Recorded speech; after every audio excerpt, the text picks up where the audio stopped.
Friday, we have got an amazing guest on today. His name is Ted Phaeton. He's from the Modern Man podcast from America, baby.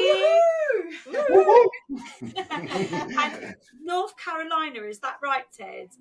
It is correct, yes. Isla Paisley, thank you so much for having me today.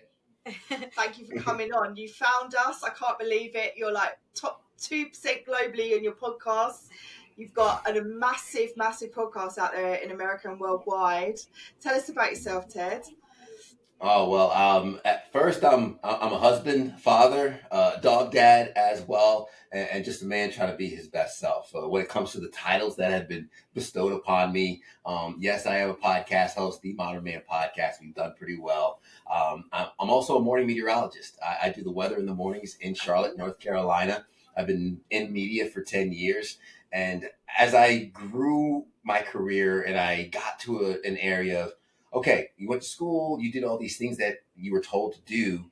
You look around and, hey, you hit your goals, which is great. But then I looked around and I realized there was more out there. And I also realized there was a lot of depictions of manhood that didn't match the circle of the men that I surrounded myself with. So what pulled at my heartstrings was starting the podcast, The Modern Man, talking about how men can elevate their capacity for life. I think a lot of us, similar to what you speak on for Burnt Out Mamas, as men, we tend to overextend ourselves, or we try and take over so many things. And seeing my wife through motherhood, I could also see how that's very much the same approach in parenting that she takes. So we overextend ourselves and we feel burnt out. And the podcast just became a platform for us to speak on tools, strategies, and ways that we could increase our capacity, increase our resources, and find a better approach so we can find more fulfillment and joy in life.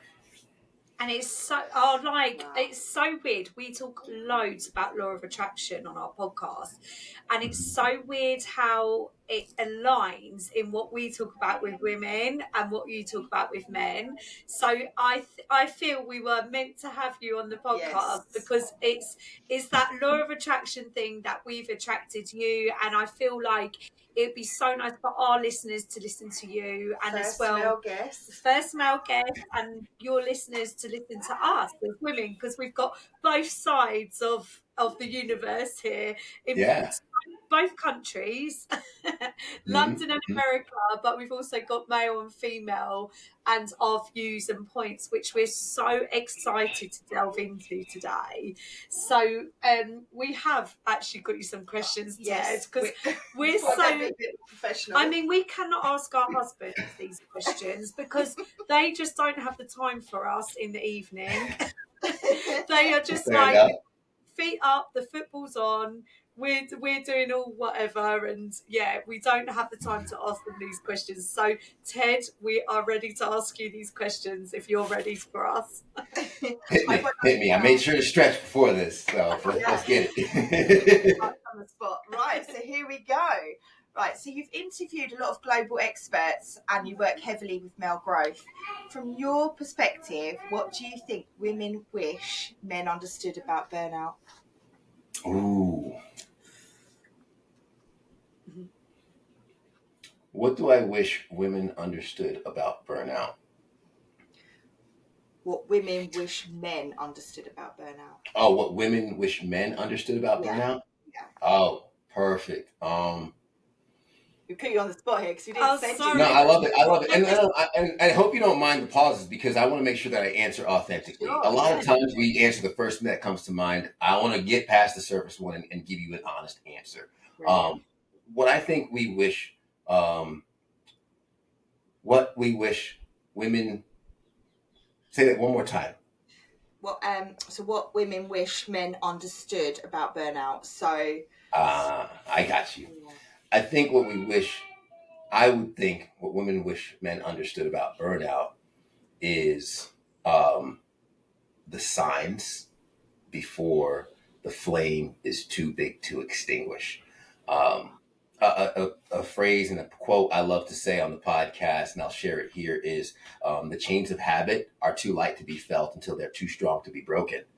And for a lot of men, they're very mission driven. They're focused on the outcome that they're going for. and oftentimes we will push towards that outcome at our own detriment. And when it comes to me, I'm very much in that lane. And if I were to equip my wife with the tools to help prevent me from burnout, it would be giving her the permission to take me off the highway for a second, but also learn how to wave the caution flag. Much like in racing, when the cars are going around and the car gets into an accident, the yellow flag waves all over the track to let the other drivers know that they need to slow down because there's danger ahead. Now, the problem with burnout is I think a lot of men think I don't know how this happened. That's something that I've heard a lot of with the men I've worked with, the guys that I've interviewed. They say it came out of nowhere. But if you look back at the decisions that were made, there were signs of it approaching, but we might have ignored those signs. So what I think women wish men knew about burnout was that there are signs to its approach. And if we can take more of a pause, maybe more of a measured approach, we could likely prevent some of the overwhelm that comes with the tasks that we put on our own plate.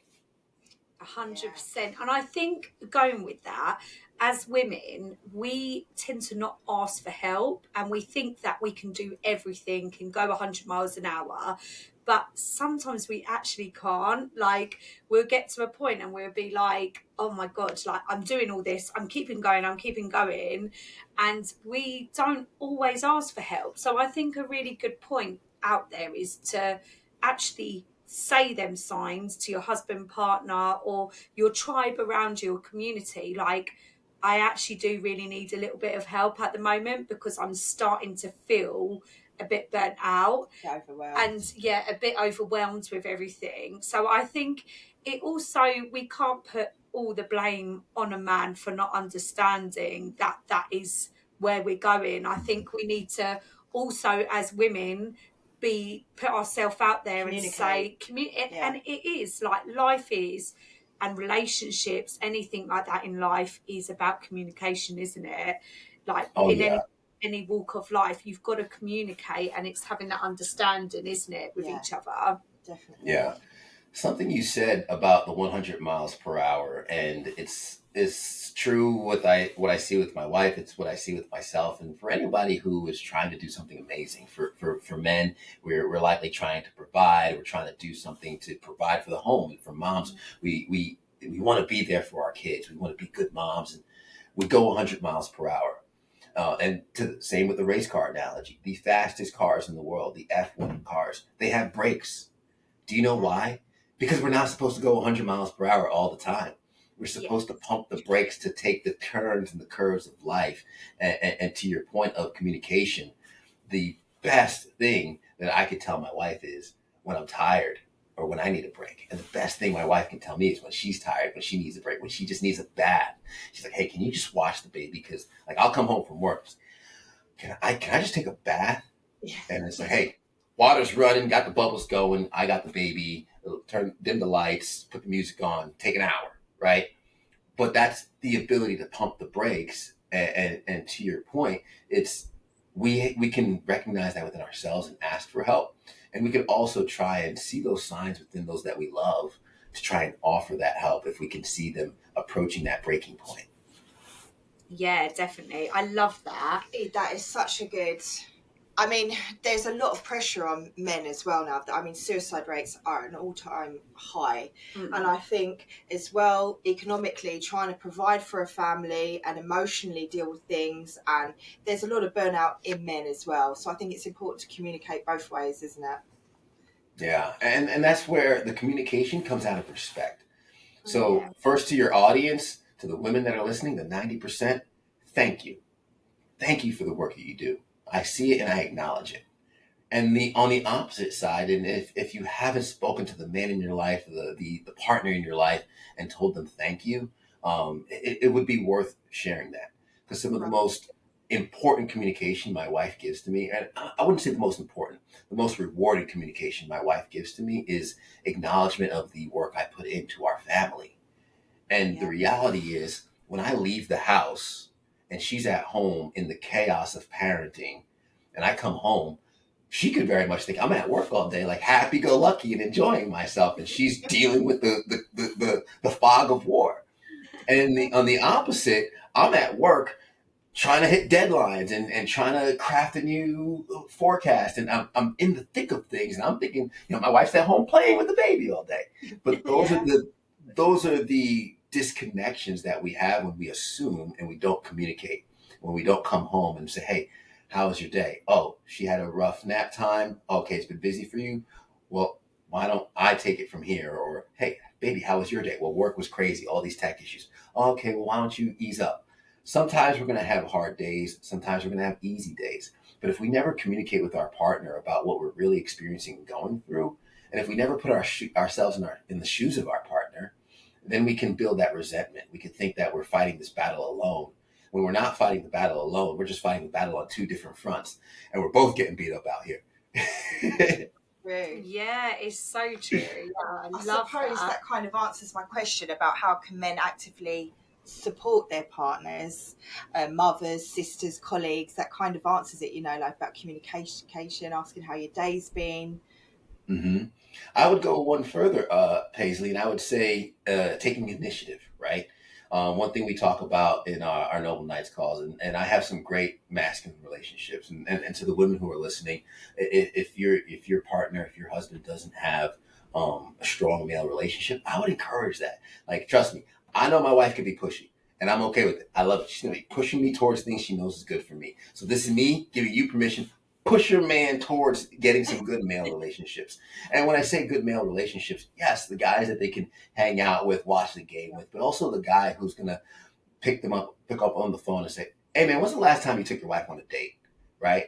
I called my buddy a couple weeks ago. He's like, "Hey man, did you serve your wife today?"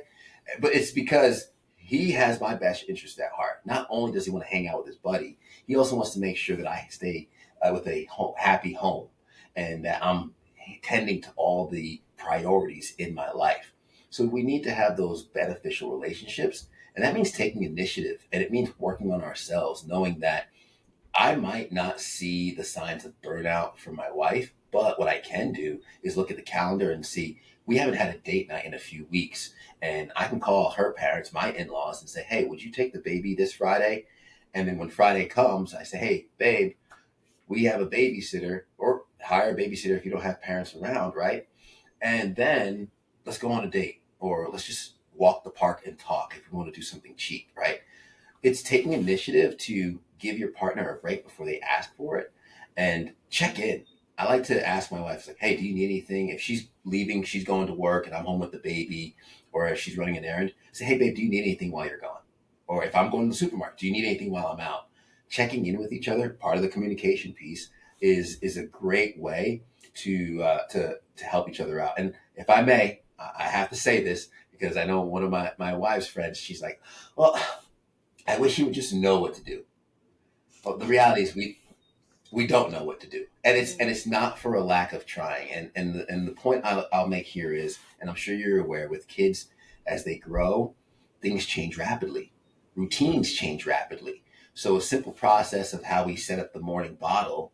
I was working and I had to work extra, so I didn't have to do the morning routine for the baby for a week or two. And then when I'm back at it, guess what? It was a different routine. So even if I knew, what I knew then is not true now. So as things change, we have to communicate the changes, right, with our partner, because we're not able to mind read. So I know you wish that we were more intuitive and we would know, but Gotta a spell it lot of out. exactly, a lot of guys are like me, very mission driven. You give me the manual, I'll follow A to B perfectly. But if C changes, you gotta let me know, or else it's gonna be wrong for the rest of our lives. I love that. It's so It's so true. good, but it is so true. And I think like we expect a lot from a man sometimes, but we have to remember you have to have that breakdown of like what we need. We Yeah. have to express what we need, and I think we do forget that as women. Like, we forget to say what our needs are. I think it's important as well. Like, I have these chats with my partner. He is quite good in respect to, he'll call on the way home and say, do you need anything from the shops? By that time, I've probably already got it all. But, you know, it's like, yeah, grab some milk. And then he'll go in there, not bring milk, he'll bring bread. But, you know, it's the thought that counts. But he does say we work as a team. So when he's having a tough day or he's lost his motivation, our business is struggling a bit, I'll say, you know, come on, we need to do this, or I will push him, and vice versa. Like, if I'm feeling a bit, you know, overwhelmed with the children, he'll say I'll take them out or I'll do something. So I think it's teamwork as well, and sort of really being each other's rocks, isn't it, in the sidelines, to just help a little bit with that burnout. And it's not easy with children, is it? Like, we've got to, they're number one. So, you know, we've got to put their needs before ours. So it's, you know, and that is something that we never had to do when we were younger, was it? We were in selfish mode. It was all about us. But, you know, when we have kids, it's their needs first and yours second. So I think it's also coming to terms with that they come first, we're second. Like, so yeah, but I love the date night as well. Date night's because important. it means so much to me, having a date night, like just being able to talk. Quite a lot, don't you? Yeah, I try and do it once a month. It does not always happen once a month, but I always book it because I'm the planner and the booker. But for us to even get out, it does mean a lot to me. Like, and it doesn't just become about the children. You sort of get you back. Yeah, you feel like you again. I mean, how do you think burnout differs from men to women? Oh, wow. I think how we deal with it differs completely. From my experience with men, we tend to isolate and lean into unhealthy coping mechanisms. I think women do a fantastic job. I mean, you have a podcast called Burnt Out Mamas, and shout out to all the mamas that are listening. When I see my wife get to her breaking point, or she gets to that limit, she reaches out. She has a mom group. She has a community, and she has other women she can pour into. And it's like, oh, I'm going through this. It's like, girl, me too. But for guys, it's usually like, hey man, how have you been coping with your burnout? Well, I've been drinking beers, or I've been going on a website behind my wife's back and stuff. There's unhealthy coping mechanisms which actually deteriorate our health and take us farther away from the priorities that we say we're doing everything for. So I think how we cope with it is different, because men tend to isolate. Men aren't as social. I know you mentioned the suicide rate amongst men. The vision and the mission of my podcast is connecting men in pursuit of their potential. Because I found out that men, we are going to hesitate towards anything towards a support group, anything towards a mental health group. But you're talking about entrepreneurship, business, amazing stuff, ambitious stuff. Let's go. Let's build this community. But here's the thing. When you build a community, and I'm sure you know, as parenting, we say anything worth having is hard. And being a parent has been the most amazing thing in my life. It's been the hardest thing of my life. But so are these men. Exactly, right? And these men are trying to build businesses. They're trying to do these things. So it's going to be hard.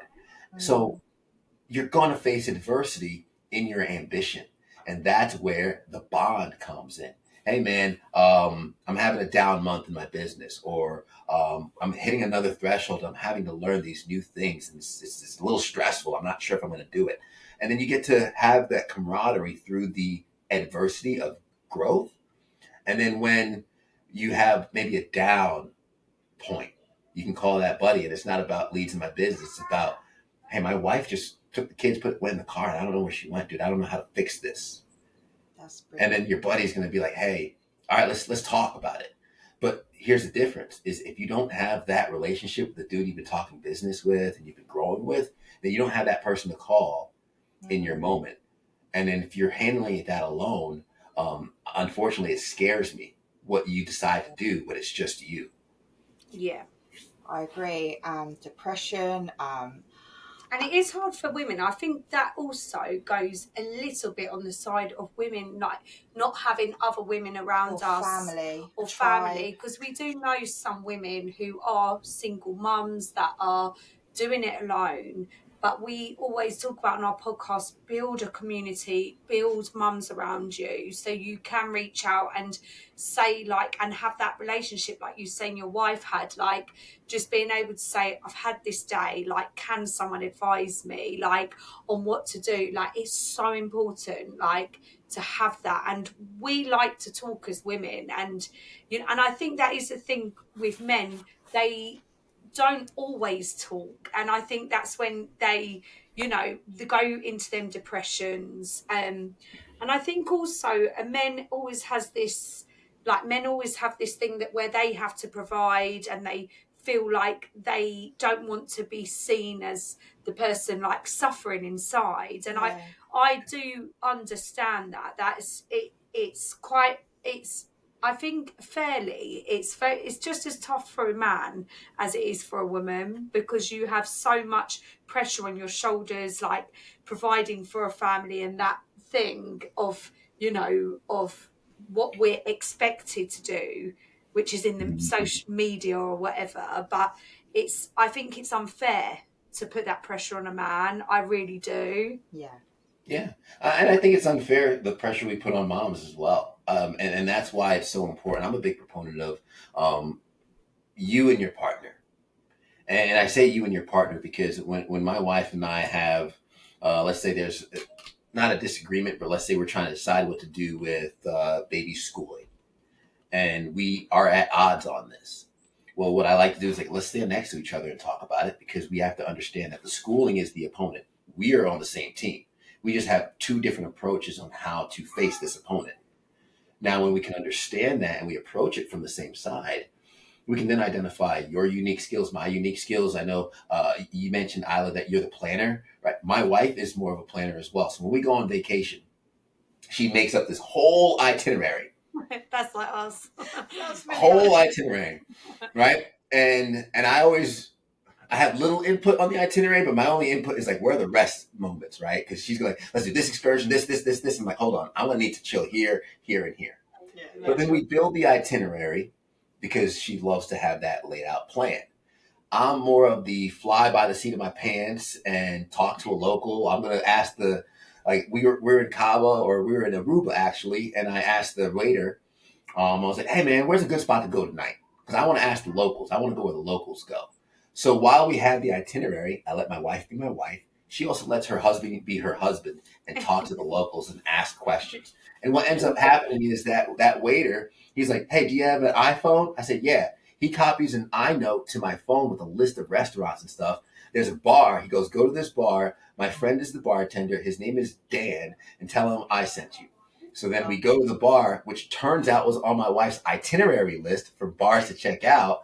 And we go there, and not only did we go to the bar on her list, but the bartender hooked us up the whole night because his friend sent us there.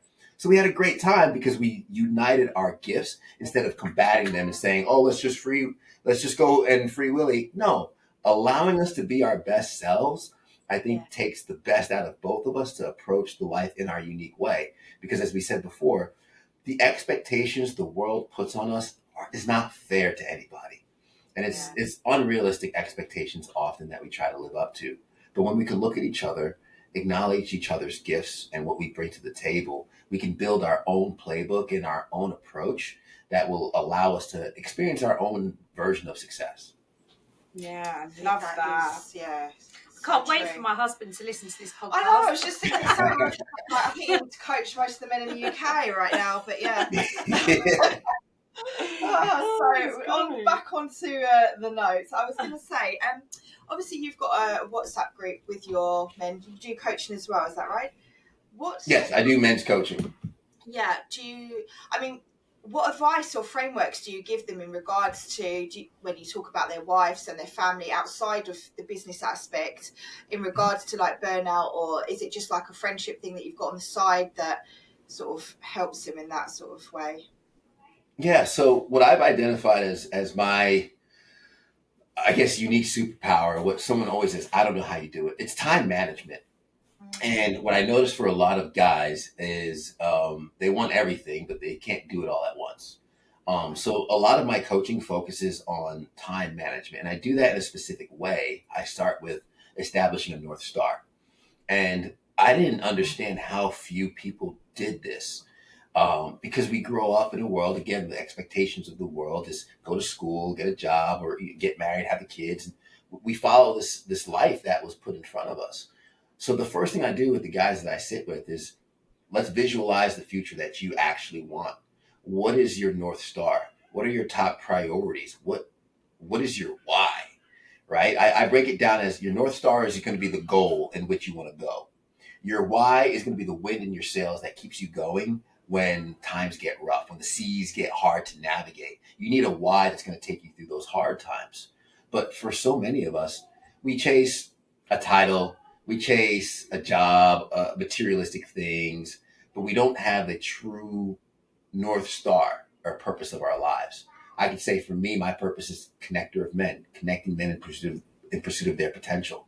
Everything I do, whether it's the podcast, my men's group, the men's coaching, it's all leading into men to build relationship and community with each other so they have resources to take on the lives that they're facing. Now, what I do there in the approach is you sell them what they want, you give them what they need. They want time management. They want to hone in on their goals, but what they truly need is a clear playbook and a script to their priorities. So I can look at a man's calendar and he says, my family is my number one priority. And I do time blocking. And the beautiful thing about time blocking is that I could put hours to each and every habit that you have.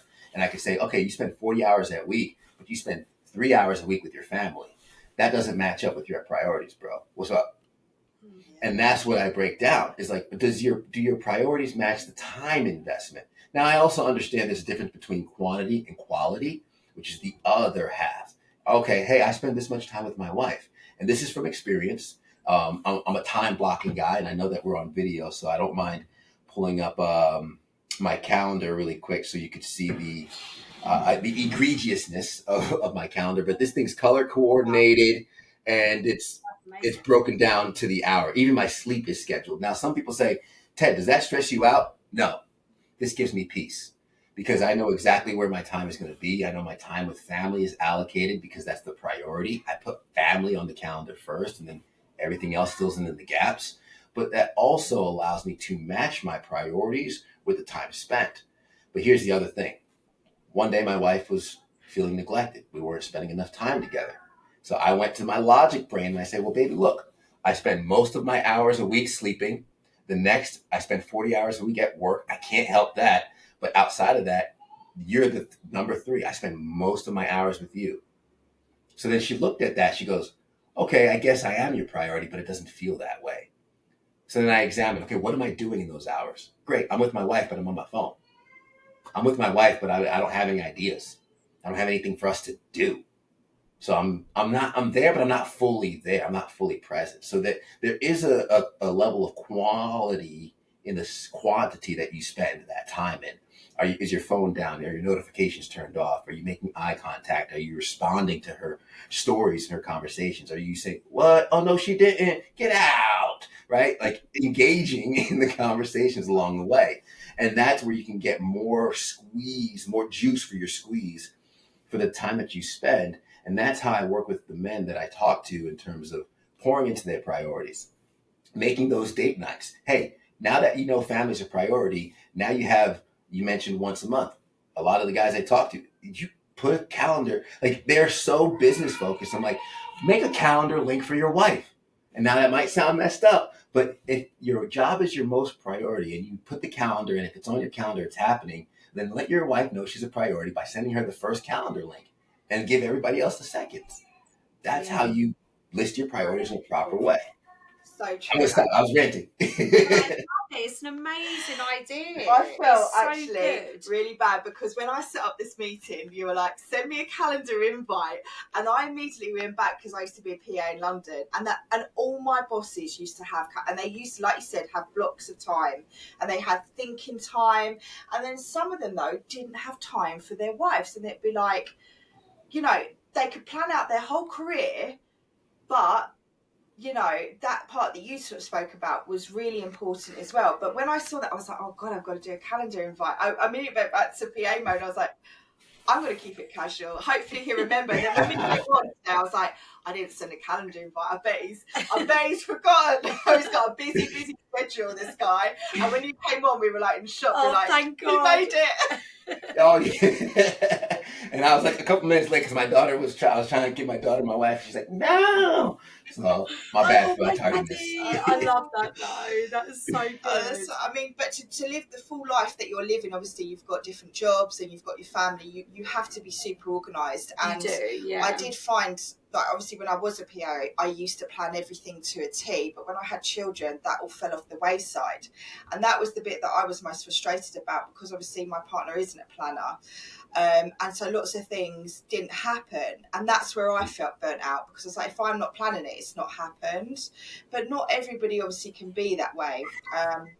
You know, my partner's like a builder, we do house renovations and things, but he's got a lot of other traits. But I would love him to listen to this podcast though, to just see it from a different perspective, angle. And I think that that whole scheduling of when you're that priority time, like you said, I mean, this is an example actually. We was away and we were abroad. This was like about a year ago or so, and we was out for a meal, and there was a couple next to us, and me and my husband could not believe it.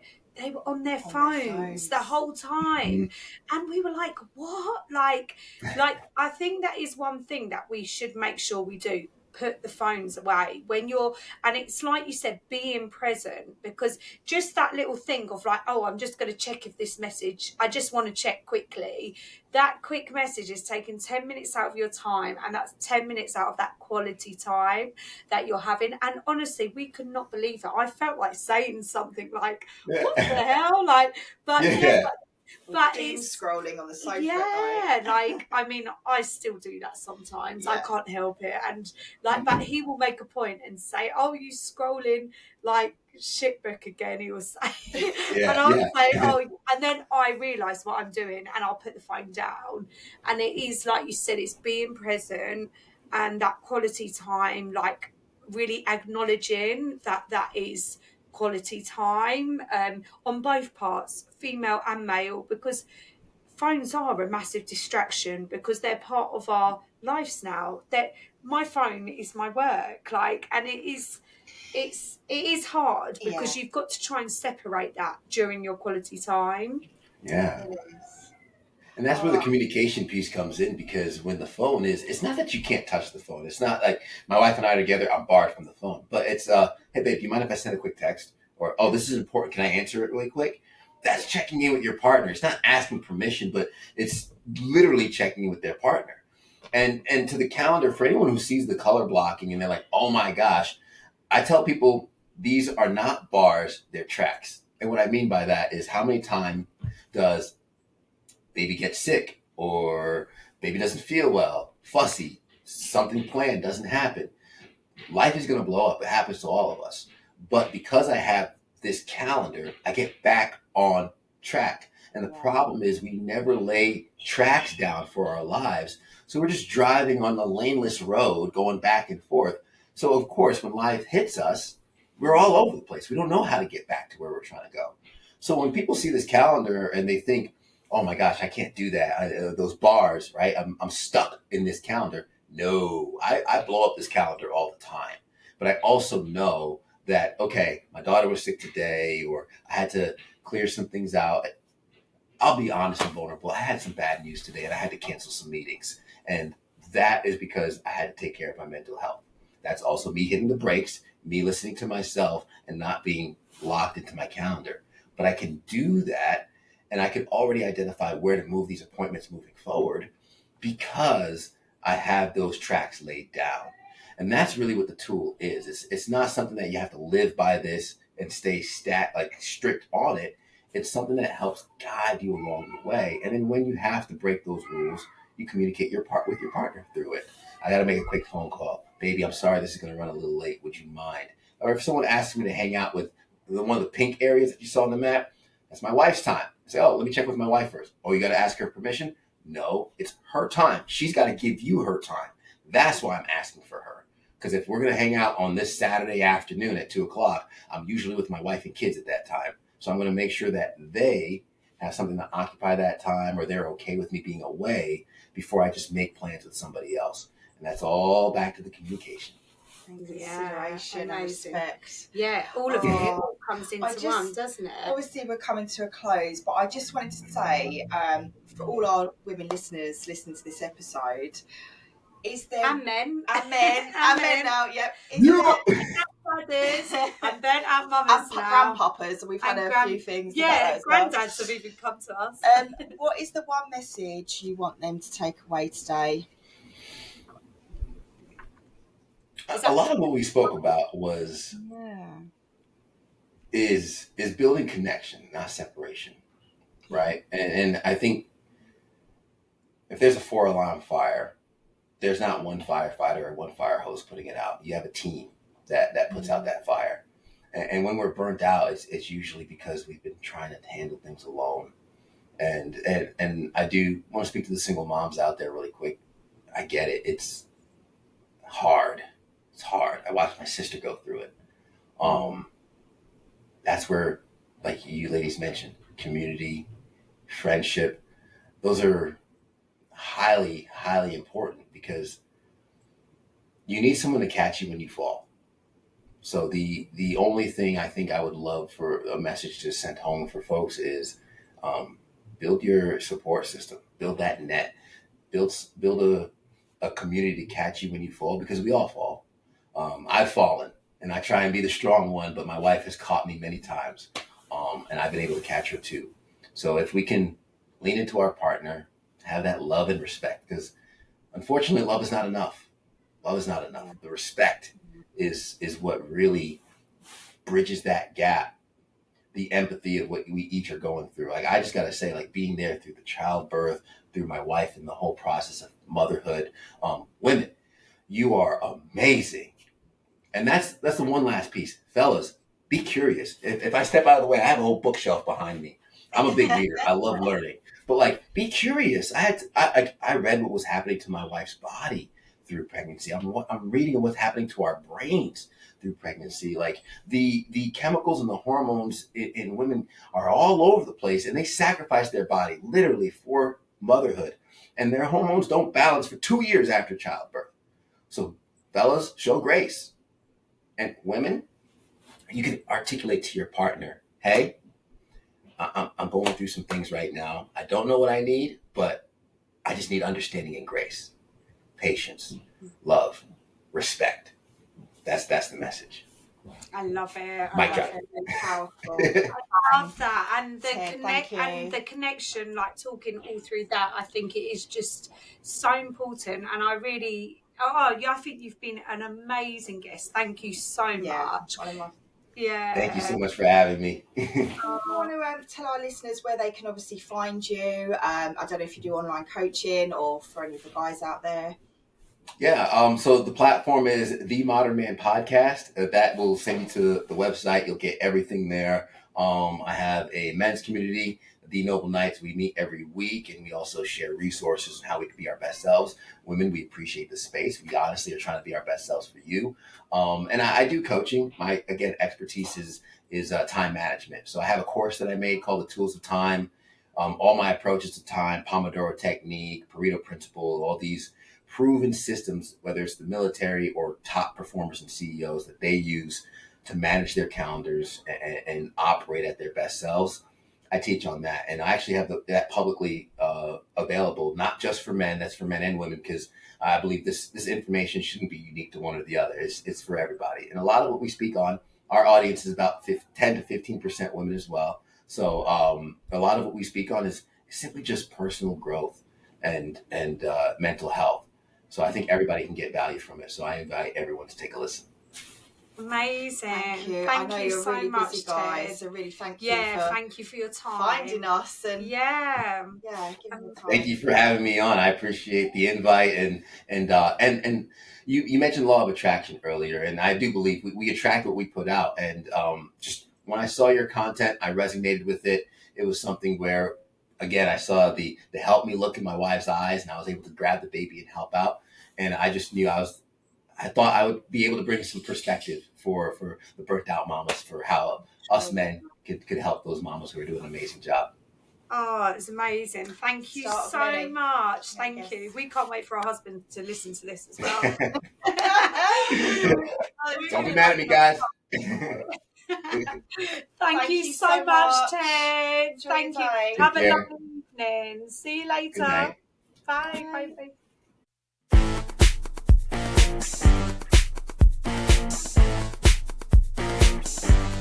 If you're loving the show, don't forget to download our latest episodes.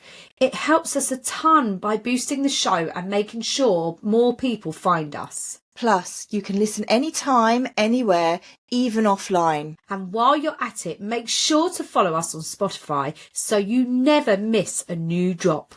Want even more behind the scenes content? Follow us on Instagram, YouTube and TikTok at Burnout Mamas, one word, for exclusive clips, updates and fun extras. Hit that follow button, send us a message and let's keep the Burnout Mamas community going.